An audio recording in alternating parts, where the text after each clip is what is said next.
He was a morbidly obese surgeon destined for an operating table and an early death. Now he's a rebel MD who is fabulously fit and fighting to make America healthy again. This is Stay Off My Operating Table with Dr. Philip Ovadia.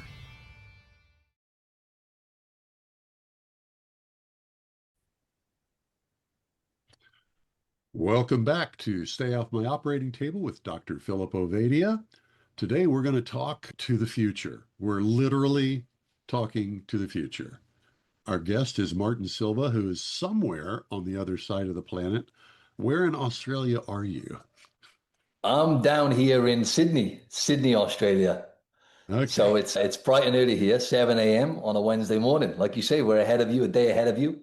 Life is good. Life is good down here. Live about 30 minutes away from Bondi Beach, so I can't complain. Very good. Phil? Martin Silva. Yeah, excited to have Martin back on. It's been quite a while, probably at least 2, if not 3 years since we had him on the first time. And I can't even remember how I originally came across Martin, but glad I did. I think he's one of the real great voices in the space talking about diet and fitness and exercise, mindset, which is something that we really want to dig into more today. And it's always interesting getting the world perspective on some of these issues we talk about. We sometimes get a little US centric, but understanding how metabolic health and fitness and nutrition is being experienced worldwide, I think is useful for us as well. Like I said, excited to have Martin back on. And why don't you, maybe for people that haven't gone back and listened to that first episode, just give a little bit of your background, Martin, talk about what brought you to the space that you find yourself in today, and then we can dig into the conversation. Yeah, so firstly, thanks for having me back on again, Phil. Really appreciate it. And yeah, just want to just zoom back in on my camera here. I don't know what happened there, zoomed out. There we go. So really appreciate you having me back on. I was on, I think it was 3 years ago now, so the time's flown there. And yeah, so I've been in this game now of coaching for 20 years. I've been in the fitness industry now. So I started actually out as a PT back when I was 20. I'm 38 now. So I've just coached a lot of everyday people. First of all, as a PT for about 12 years. And now I transitioned about 6 years ago during COVID actually into helping people with the nutrition and health stuff and doing that more remotely now to doing it all online. What got me into it was I just used to play sports from a young age and fell in love really with lifting weights. I was fortunate that I got into lifting weights at the age of 17.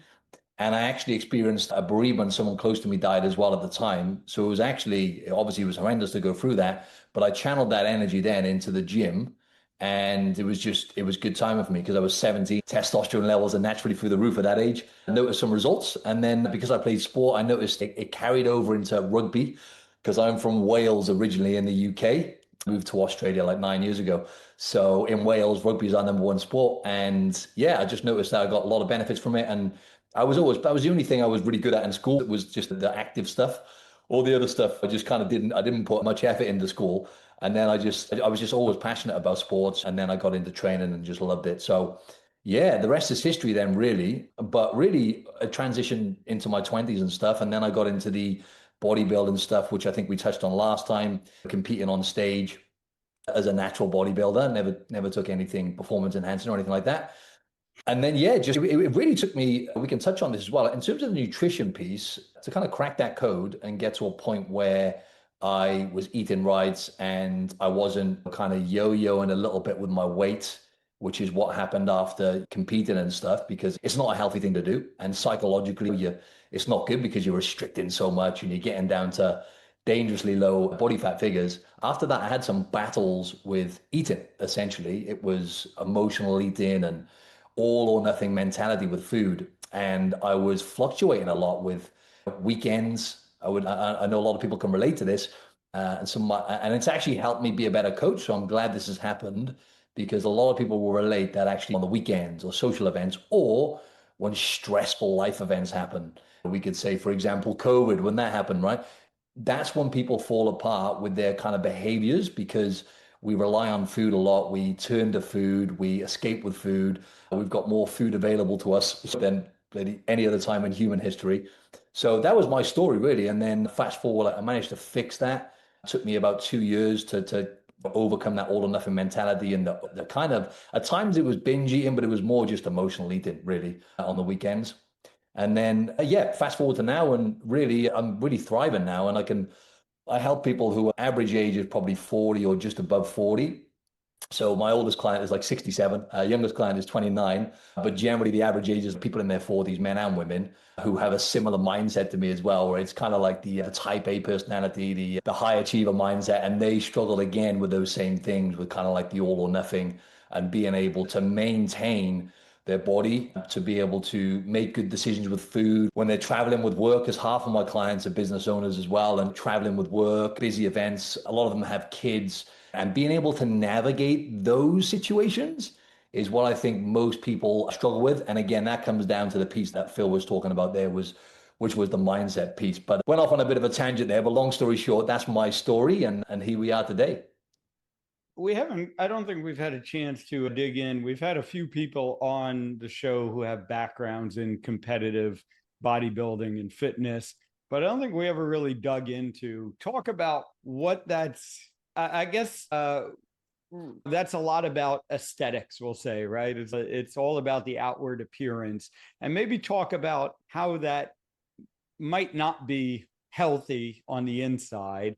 But also, I do think there are a lot of lessons that come out of that world that do end up helping people who don't have those goals, but it can still help us understand what some of the things that it takes to become healthy are. From your perspective, having been in that world and been relatively successful in that world, from what I understand, what do you think was health promoting in there and what wasn't? Yeah, this is a really interesting and I think helpful talking point for your listeners, because let's be honest, most people, from my experience, I coach hundreds of people, about 80 to 90% of them, if not more, want to improve the way their body looks. Even if they won't admit it at the start, they'll say it's all about health. When you dig deeper, they do. They want to improve the way their body looks most of the time.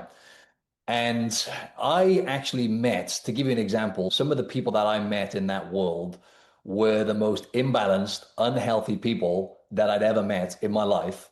They looked good. And when I say they look good, most of them look mainly good on Instagram. Right? When you meet them in person, you could just see in their face they weren't healthy.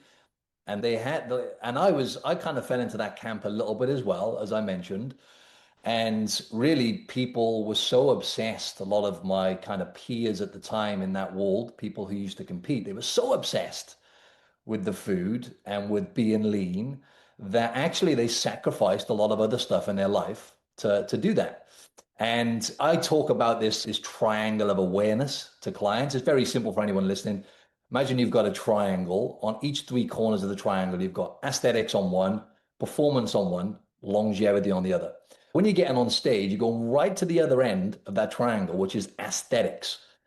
And to be shredded and get on stage, as an extreme example, it's the maximal distance away from longevity, right? It's a lot of stress and it's not good for you. Same for performance. If you were going to do a CrossFit competition, or if you're an elite athlete, no one cares about the athlete's abs, right? The one thing they've got to do is win.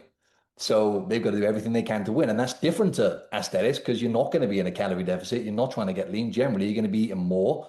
And it's, again, maximal distance away from longevity. Just give people a bit of a picture there that it's not a healthy thing to do. And what happened then with me in particular, and again, the audience will resonate with this because a lot of people do have, I like to say, body image issues, right? Challenges with their body when they look in the mirror, or might be even dysmorphia, body dysmorphia, which is actually more common than what we talk about, even in men. And when you get obsessed with how you look, which is what you need to get on stage and to get to the high level like I did, that if you didn't have any body image issues beforehand, you will get them once you've competed. So anyone who competes, I didn't really have any issues before that. Then I ended up obsessed with my body. So it's never, ever healthy for anyone, right? We're going to say that now, because like I say, if you haven't got any insecurities with your body, if you're all good, you will have some after getting on stage and being critiqued against other bodies. So, yeah. And then with the food piece, that's another animal. We can go there. I'd like to go to I think it's related, but just Mm. as you're describing this, we talked about how important you said that mindset is 80%. And Yep. going to first do a little critique. There's an awful lot of people who call themselves coaches who talk about mindset, and that's about all they have is just get your thinking right and everything else will be hunky dory.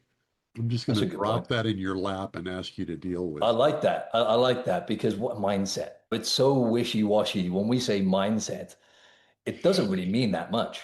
There's not many people that wake up overweight, for example, right? They don't wake up overweight. There's not many people that are 50 pounds overweight and they look in the mirror and they go, I need to change my mindset. They don't think that. They think, I'm overweight. I'm heavier than I want to be. I'm fat, whatever goes on in their head. And that's all they think about. And it stops there. So, what I mean by mindset is, for example, again, what I used to battle with and what a lot of my clients used to, or still do in some cases and are working on, is getting out of their own way. So basically, what happens is let's use weight loss as an example. People who want to lose weight. One of the main reasons they don't lose weight, one of the big reasons why they don't keep the weight off is because when they get on the scales, for example, and the weight doesn't go down 1 week, which we all know, most people do actually, fat loss is not linear. It never goes in a straight line. It's your weight's going to fluctuate. And what happens is, this is a mindset example, people get attached to that number on the scales. And then when it doesn't go down, or God forbid it goes up by a pound 1 week, their emotions get involved. So mainly with mindsets, it's the emotional patterns. So they'll look at the number on the scale, then they'll, a lot of times, there's research on this, they'll turn to food then, right? They'll emotional eat, use the food to escape the pain of the scales. And that can become a vicious cycle. So it comes down to managing their emotions is one thing. And that, again, is what I used to struggle with. I got in good shape, but I didn't have full control of my emotions. I was still eating out of boredom, for example, on the weekends. And that's a big piece there. It's people being able to manage their emotions and have other coping mechanisms other than turning to food, right? So emotional eating, you could say is separate to mindset, but I would say it's definitely in that category. So that's one example. Another example is people have what I call a self-sabotage superpower, right? Basically, they either procrastinate or they will critique themselves mentally. They have self-doubts, all these different things. And then because they haven't got coping mechanisms for those emotions, they will turn to other stuff, whether that's procrastination. Perfectionism is another one, right? People might not be perfect, for example, in the week. This is all mindset, right? They might, okay, I've done well this week on my food. I was structured. I was on the ball. Gets to the weekend, they might have one meal, which they didn't anticipate having. Then they go, I'll get back to it tomorrow, right? So they'll hit the off button. And again, this is what I used to do. I'm speaking from experience. Hit the off button. I'll get back to it tomorrow. Sunday comes round, might start the day well. I'm going on this social event now, or I have a few drinks. Let me start Monday. So it's those split second decisions that people make that actually keep them stuck and keep them overweight because they're not getting out of their own way.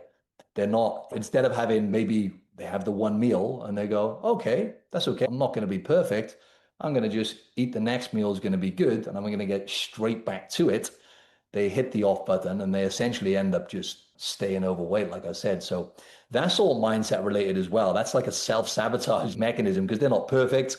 They hit the off button or turn to food for an escape, emotional eating. It could even be procrastination, right? People will scroll on their phone instead of doing what they should be doing. So yeah, it's a broad one, but let me know if you got any more questions on that.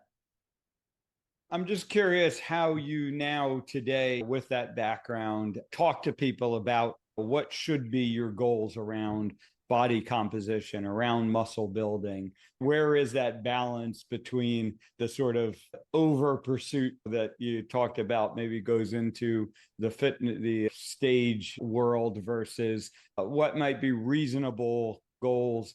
And again, what are some of the strategies that have been good that maybe you learned from trying to get to those extreme levels that people who are not trying to get quite to those extreme levels can leverage as well? Yeah, of course. So when I take people on, for example, they might want to improve their body composition most of the time. In other words, build some muscle, lose some fat.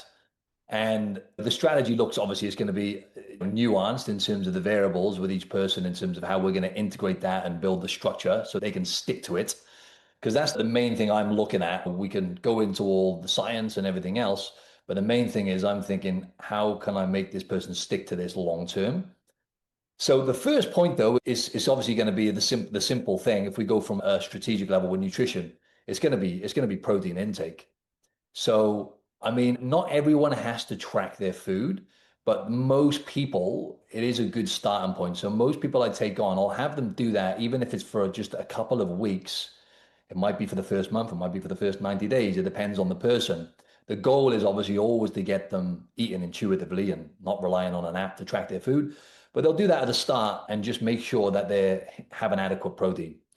A common thing that I'll see with people, again, they want to change their body composition. They're just having suboptimal protein intake.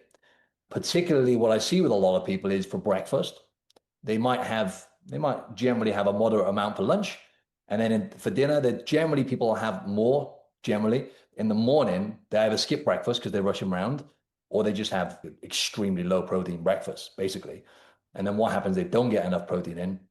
They end up eating other foods then because protein blunts your appetite. They end up ravenous in the evening and just not making any progress. So that's a big one. It's protein intake. And what I would, just a round number for the audience, it's kind of simple, but it always works, is if you just had a gram per pound of body weight, really. Like, it's really hard to go wrong with that if you consistently did that.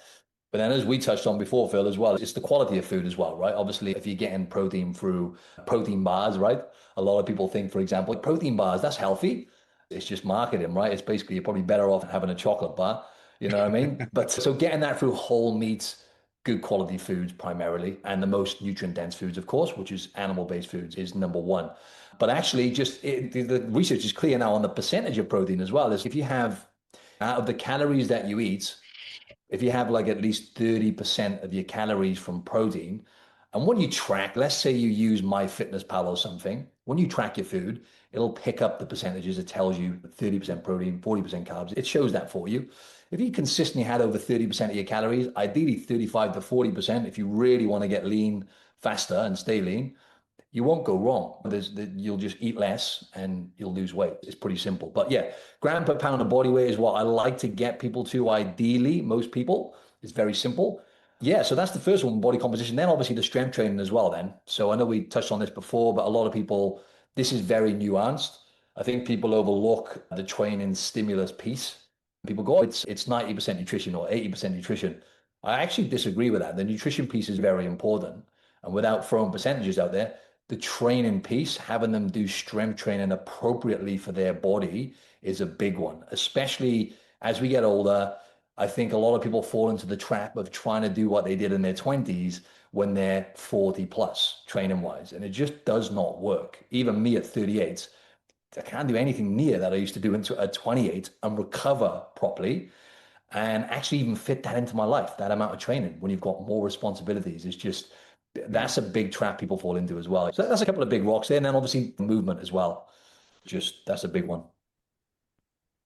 You gave a qualifier there on the weight training that I felt like there was more to it than just the qualifier of age. Are there different? Absolutely. What are some of those? What changes the variables with weight training? Yeah, so it's the amount of stress that you're handling day to day, essentially. So it's a good point you make about age, because I think people use that one as an excuse a lot, actually, with the age. But really, metabolism isn't impacted that much with age, actually. What they find is actually how much lean body mass you've got on your body, how much muscle you've got, has one of the biggest impacts on metabolism and metabolic rate, for example. But it's the amount of stress your body can handle, to answer your question. So if we look at the simple kind of bathtub analogy, or the stress bucket, should I say, you've got all this stress coming in. It's all going into one bucket. So you might have work stress, you might have kids to take care of. Even if you had one night poor sleep, for example, most people don't optimize sleep. It's going to fill that bucket up real quick. You add training on top of that as well, it's an added stress. And what a lot of people don't realize is they're stuck in that recovery trap. So that stress bucket's overflowing because they've got all this stress coming in, and then the body is just not going to recover appropriately because it's just stress overload. So you've got responsibilities in life, more stress. What else is going to add to that? Obviously, age plays a part, of course, in terms of what your body can recover from. Then there'll be the way you're eating as well. A lot of people, going back to what we said, when they're trying to get in shape, they go to extremes. So what they'll do is they'll cut back calories. You know, how many times you see this? Cut back calories, go balls to wall with training. I've got this special event coming up. I've got to get in shape. That's what most people do. That's another added stress on the body when you're restricting calories, when you're not doing that the right way. So people create a big calorie without realizing it. People try and get in shape. They go, I'm going to just move more now. I'm going to watch what I eat. They do that. Even just doing those two things at the same time, they normally create a big calorie deficit, a massive stress on the body, right? If you had training on top of that as well, people just can't stick to it. It's not sustainable. I would like to, I want to respond to the stress idea here Yep. because I just read this morning, Winston Churchill is one of my heroes, and he suffered throughout his life from bouts of depression that he would treat with bricks. If you visit his home there in Kent, there is massive amounts of brickwork. And it's well known from a psychological standpoint that physical activity is one of the best ways. I mean, this has been demonstrated in research. One of the best ways to deal with depression is physical activity. So my thought is one of the best ways to deal with non-physical stress, the emotional problems that come with life, you have an intellectually challenging job that involves a whole lot of sitting on your butt. It seems like getting out and just picking up heavy things for a while would actually reduce the stress. Now, I'm neither a trainer nor a doctor, so what do I know? But most of my adult life has been dealing in intellectual white collar jobs that don't involve nearly enough picking up heavy things. I've had plenty of emotional stress as well. And my N of one says, all else being equal, if I can just go out and lift for 15 or 20 minutes, everything feels a little better. Comment, please, Mr. Professionals. Yeah, you nailed it. And I know Phil was saying last week on my podcast, he does like the 15 to 20 minute band sessions to failure. And if I had it my way, Jack, to answer your question in terms of the stress piece, because there's two things that's happening when you go to the gym, you lift weights. You've got adaptation, which is where your body adapts to the stimulus. Let's say for you, Jack, 15 to 20 minutes a day, you're basically, it's a stress on the body. But what happens is your body adapts to that stimulus and it goes, okay, so we have to build muscle to deal with this little bit of insult essentially at the gym, right? So it tries to adapt, which is actually what you want. You want your body to adapt by getting stronger, by getting better at the movements, and by building muscle. Now, if you do the same thing for, let's just say, longer than 6 weeks, you were doing the same kind of training stimulus, if you like, or training phase, you get diminishing returns then generally because you've adapted a bit too much and the body then is, just to put it simply, is too used to what you're doing. Then you've got the other piece, which is recovery, right? So what a lot of people do is they get stuck in that recovery trap because then they're training with too much intensity a lot of the times. So again, it's that all or nothing. I go to the gym, and what a lot of people do, and I used to be here too, where I used to like train, but I could get away with it in my 20s. Because you Where were people, young and because I was young, exactly. There we go. So people will go, they'll go balls to wall, and essentially they're chasing that feeling that they get, and I call them cortisol junkies, right? Because they're chasing that feeling of going hard, sweating. How many times I've had clients saying, "Oh, look, man, I didn't break a sweat today. Do you reckon I did it hard enough?"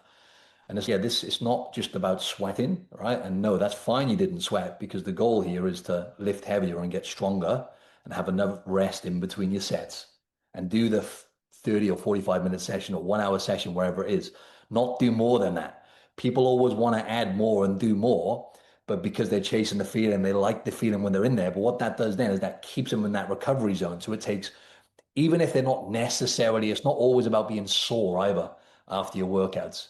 It's you without realizing that your nervous system is still trying to recover, and then it can only do one of the two. It can only recover or adapt. So it's trying to recover for a day, maybe 2 days, 3 days. Whereas someone like yourself or Phil, you're doing it smart. You're doing the small doses of 15 to 20 minutes, which I would say is better anyway, because it's harder to cross that line then and get stuck in that recovery phase. Then you just get results faster because the body can, if it's either trying to recover or it's adapted. So if it's recovering, then, and it's spending longer recovering than it needs to, it's going to slow down the adaptation and therefore slow down the results. And you just end up, people with responsibilities and stuff, right? You end up burnt out. Even at my age, I find the less I do, the better. So, but that really there's our depends. sound bite for this episode. The less I do, the better. Exactly. Less is more. But no, if I had it my way, though, just one more point on that. If I had it my way, it's what you said, 15 to 20 minutes a day. Doing it frequently, actually, frequency is one of the most important variables now when it comes to getting results, is the training frequency, how often you do it. So doing something every day is way better for most people. The 15 to 20 minutes, if you do it properly, sometimes 30 minutes, it's way better for results because it's harder to cross that line and you're doing it more frequently. So the body loves frequency. You're sending that muscle building signal every day.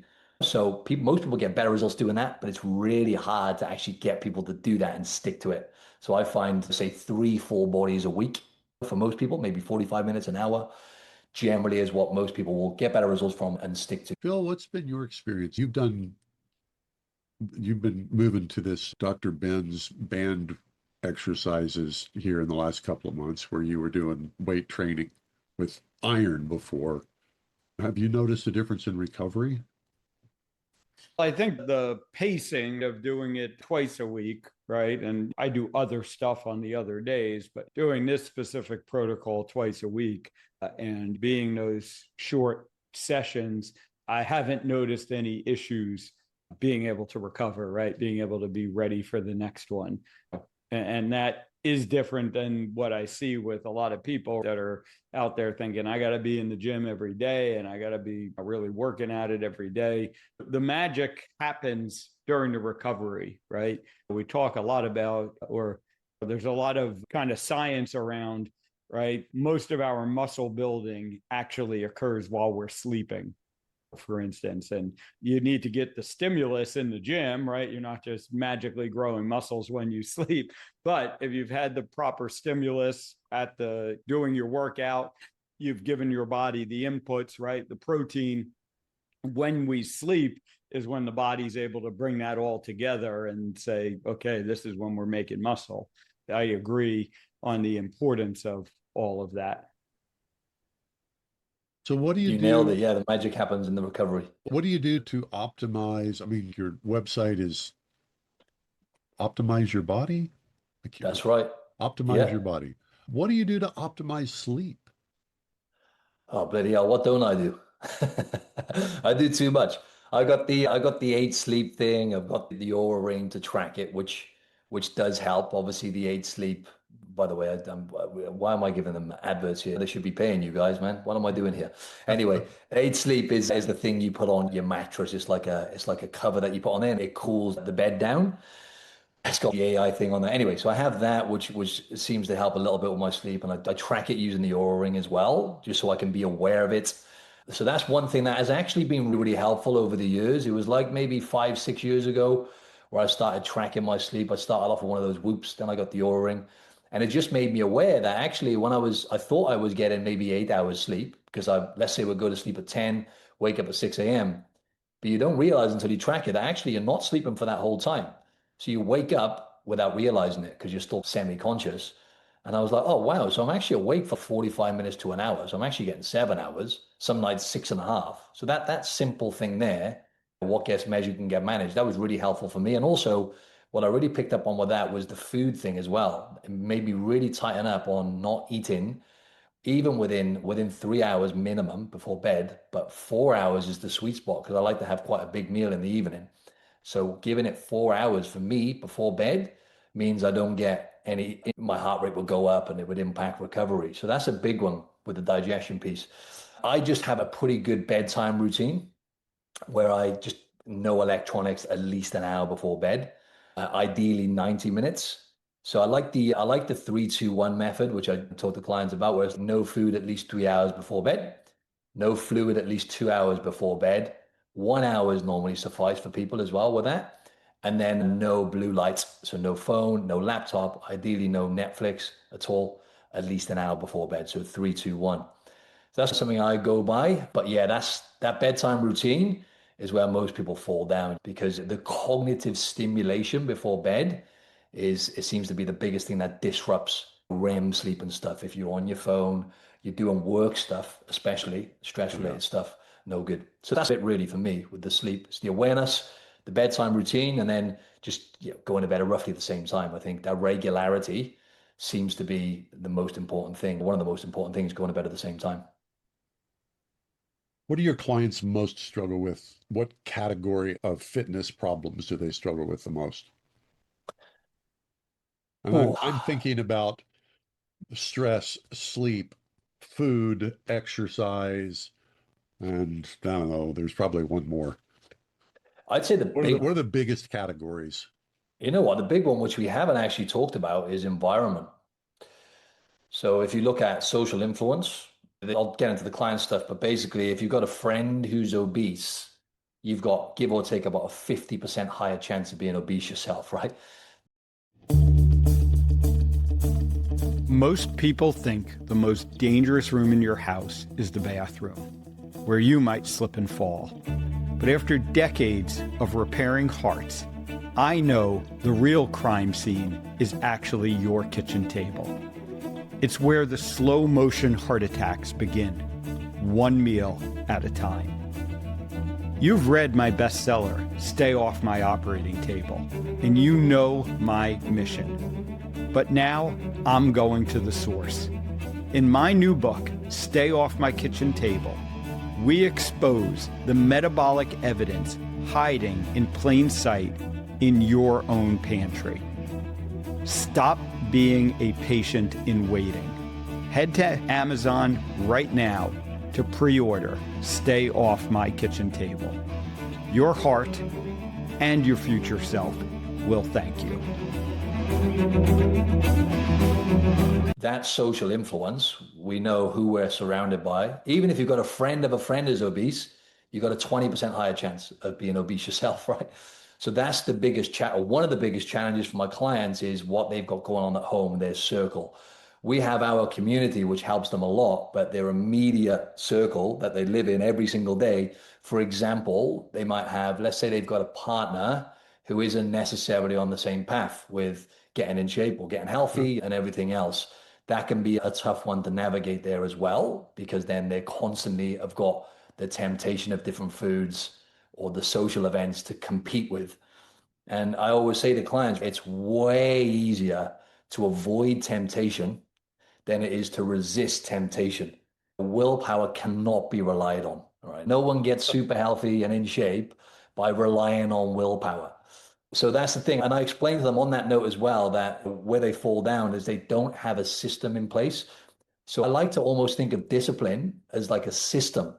So they will have a simple one is where they could fall down is by keeping certain foods in the house, right? Or whatever. So you can keep food in the house, you're prompting yourself to fail essentially, right? You keep processed foods or snacks in the house, you're not going to be able to rely on willpower. You're probably going to eat it at some point and you're going to fall down. You take it out of the house, well, that's a bit of a system now, right? Because you've got that barrier in the way, you've got friction in the way. Another client, for example, tracking food helps a lot of my clients and they struggle with maybe making good decisions with food, of course. They'll have one of them had a prompt on their phones which just remind them each day to track their food. Simple stuff like that's a system as well. So I think not having a system in place and not having that structure with what they're doing, especially with food. So we've got the weekends where they'll go into the weekends and they won't have an idea of, okay, I've got these social events coming up. And if they don't plan ahead, even if they're going to a restaurant, for example, looking at the menu in advance, right? Simple stuff like that, where they don't pre-plan, that's something that they would struggle with as well. Or even going into their week or going on a work trip, pack a gym kit, right? This is all ideas of a system and prompts to help you win. And that's where people fall down. They don't have those simple prompts and they don't plan ahead and they don't just really apply that discipline to succeed. Yeah, great point. And one of the barriers I think that oftentimes comes up from people, or one of the excuses, maybe we'll call it, is time, right? And everyone's, oh, I don't have time. I don't have time. I don't have time to prepare and find good food. I don't have time to do the exercise. So how do you, I think what you said just applies well, right? It's really about getting the system in place so that you do have the time. But what are some of the tips that you oftentimes are using with people to help them recognize where they have time? They're just not prioritizing it perhaps correctly. Yeah, I'm glad you mentioned that, because now we're getting into the real stuff of mindset. Just real quick, what you said then, an example, I don't have time. So this is everything wrapped up in mindset. It's the beliefs people have and the stories they tell themselves. Anyone listening to this, if you are stuck and you're thinking, I can't break through this, the main reason why is the story. Yeah, obviously we could talk about systems and all the stuff we did, but it's the story you're telling yourself. I don't have time is a common one, right? Or they might look at someone who's compare themselves with other people who are in shape and say, oh, I love my food too much, right? That's one I hear. I just love my food too much. I can never do that. But that's etched in the subconscious mind. So they believe that. So they have to like rewire that in a sense. So sorry, you were asking then about when people say they don't have time, for example, how to get people to overcome that and factor it in. So that then is just it's a pattern interrupt, right? So what people do is, yes, the beliefs, they don't believe they can do it. They've told themselves they haven't got time, but also they haven't got realistic targets to hit, a lot of people, and they're not being, it's not a smart approach. They might think with time, a common thing is people think they actually think they've got to go to the gym most days of the week. Most people, I got to go to the gym every day. I got to make sure that I overload my body, and they look into all the science of training to failure and doing an hour every session. You don't need to do that. You actually need to train smart, and you can actually do way less time in the gym to get the results. You actually don't need as much time as what you need, number one. Number two, then, now the food piece, that it can get a bit more tricky with that, because let's be honest, if you're preparing meals and stuff, that's going to take time. So either A, rather than going into your week, going with the flow into your week like some people do, it's just getting ahead on the weekend, right? On a Sunday, very simple, just get some of your main meals together. And I also think with the piece there that you mentioned in terms of essentially like excuses and stories we tell ourselves, having the same meals, there's nothing wrong with keeping it extremely simple. And I like to get clients and even myself to have 3 to 5 or 4 to 6 staple meals that you just rotate and you keep it extremely simple doing that rather than trying to be over complicated with things. So that, and I think there was a recent study they found people lost like 35% more weight by basically eating the same foods every day. Now, obviously, you want to make sure you're having the nutrient dense foods that we touched on, the animal based foods and everything, but even just having protein available as well. It can be that simple of planning your week. What days am I going to train? And I think another one with the timepiece is actually putting it in your calendar. So I get clients that actually, because everyone puts their meetings and everything in their calendar, the stuff that matters to them. And if you look at someone's calendar, that's what you prioritize. It's as simple as that. So if you prioritize your health, why not put your workout in there or something? Add your workout in there, even if sometimes even when you go on a walk or whatever it is, just add it into your calendar, at least your workouts, so you're planning ahead. Yeah, so I think that's the important piece, and just having lean protein available. An example of planning is as simple as having meat available to eat. Just have some meat in the fridge or have some meat available to eat when you're going to work. Very simple stuff. It's like it's not rocket science, but people overcomplicate things. And then once again, they tell themselves they haven't got time or whatever it is.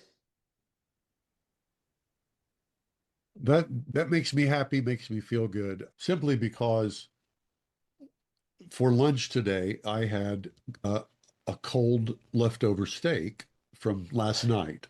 Did 2 podcasts today. I had a brief amount of time. I could eat something. I wanted something good. And I remembered, oh yeah, I've got that steak in the fridge. I'm telling you folks, cold steak is pretty awesome. It doesn't have to be It's hot. gotta have some fat on there though. I love a cold steak if it's got a little bit of fat on there. You know what I mean? Like a nice scotch or ribeye. Uh, Definitely. whatever it was, a little salt on it, I was a happy man. I absolutely was. Ground What's beef, one of your Cole. favorite stories? Favorite stories? Yeah. Any story, or how far do we Well, want to go let's make it here? health coaching related. Okay, cool. I'll think of one now. Just a quick one on that. You touched on something which I don't want to skip over, actually, Okay. about having meat that you cooked the night before available in the fridge, just like you did and had for lunch. I get clients to do that. It's so simple. And another thing then on top of that is if you keep the food from the night before, when you cook your dinner, keep some leftovers and have what you would eat for dinner for breakfast. If you're someone who doesn't eat breakfast and you fast, cool. But if you are, then do that. It's very simple. Having what you have for dinner for breakfast actually works wonders because you're having more of a complete meal. It blunts your appetite and it's a great way to start the day. So I want to get that one in there. Let's get into the story. Let me think of a story. Oh man, I've got so many. I think really powerful ones are the ones where people really reverse diabetes. This has happened a lot of times where I had one client and he was 51 at the time. And basically he was pre-diabetic.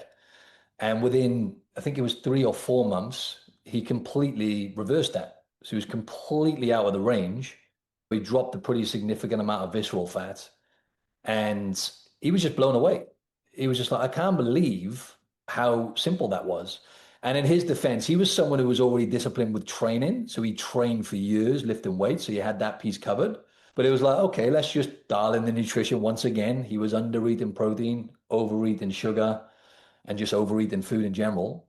We switched that up. So we had more protein, more animal-based foods, especially more grass-fed beef and stuff.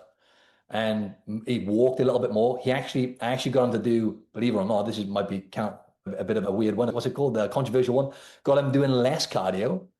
He was overdoing the cardio piece. And I think a lot of people do that too. They go in hard with cardio, but as Phil has said before, it's ineffective for fat loss. It's a good tool for health, but he was doing that. So we just did more strength training, more protein. Naturally, when he was eating more protein this is a really magical, simple thing that happens. When people eat more whole meat, whole food, and protein, they naturally just have less desire to eat the other stuff and they naturally stop eating the other stuff. I remember he went to the shop on his birthday and he was like, I went on my birthday to get these things, like these sweets I used to eat. And he's walking around the shop. I don't want any of those things anymore. I have no desire. So yeah, it's mad. It's crazy what people can do in terms of metabolic health, like reversing, and that's happened several times.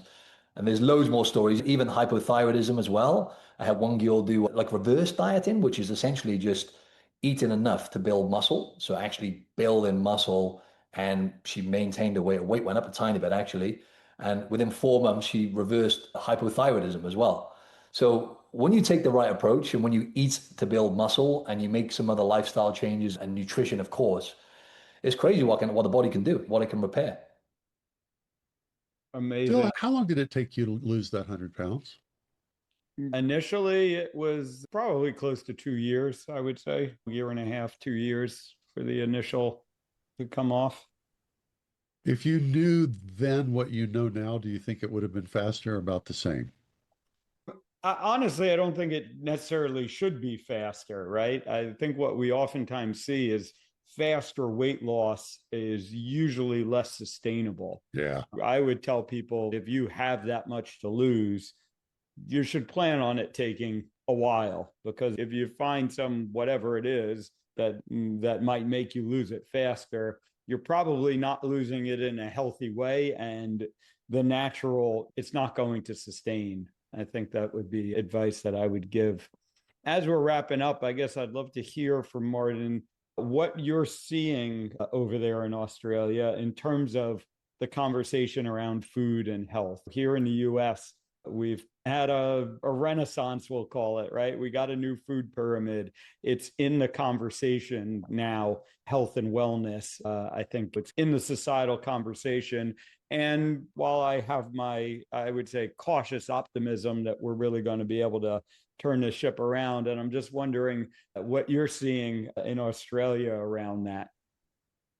Yeah, so we're just so far behind from what I can see, which is nowhere near. Obviously, you guys got the new government, you got the food pyramid, you got Jeff Kennedy making change. JF Kennedy, isn't it? No, Robert Kennedy. Robert, not JF. Robert Kennedy making changes. But here we haven't really got much action going on with the government. To be honest, there's not much going on here.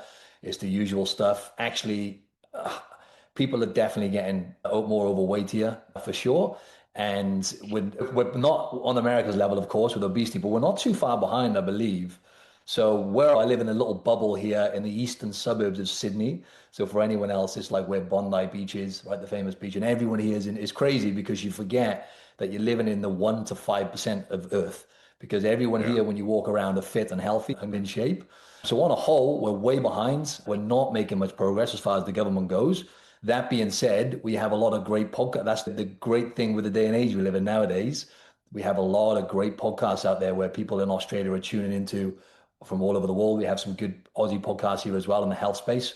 So thank God for that, really, because people are getting the right information now. But again, the information it doesn't seem to be working either, right? People got the information, but most people are still not doing it. That's where the behavioral piece comes in and all the stuff we talked about, that kind of environment piece. Like for an example is being around here, the environment you're in, even if it's subconscious, everyone's fit and healthy. It's easier to be fit and healthy. Whereas when people live out west, like they go further west, loads more people are obese and overweight. And again, it's their environment, again, which plays a big part in that. That's a really good point. It's easier to stay fit when you're around fit people, and it's probably easier to be not when you're not. Absolutely. I'm certainly hopeful that it was the lousy nutritional advice coming out of the US that got most of the world into this problem. So hopefully we'll be able to lead the way and people will follow our change of course as well. And like I said, there's still plenty of work to be done here, but I am optimistic. I was just this past weekend at a large carnivore-focused conference here in the US, and I was talking to a number of Australians. And I know they said they have some conferences and stuff coming up as well. Hopefully you'll see the groundswell that we are seeing here. Awesome. It's been great to catching up with you yet again. Let people know where they can find you, find out more about everything you're doing. Yeah, sure. So you can find me on Instagram. It's at Martin Silva Fitness. So I post a lot of my stuff, but the main one is definitely the podcast I want to go check out. And on YouTube, it's just, my name is Martin Silva Fitness on there, but I post the podcast in video form on there. And then it's just Optimize Your Body is the name of the podcast on like Spotify and all the audio platforms. Yeah. And then just optimizeyourbody.com is my website basically. And I also have a free metabolic assessment on the website as well. And I think you'll find that on most of the podcasts as well. It takes 2 minutes and it gives them a metabolic health score and a bit of a plan as well, which is free. So go check that out. Very good. All right. Our guest has been Martin Silva. Apparently the future is bright, at least 14 hours into the future.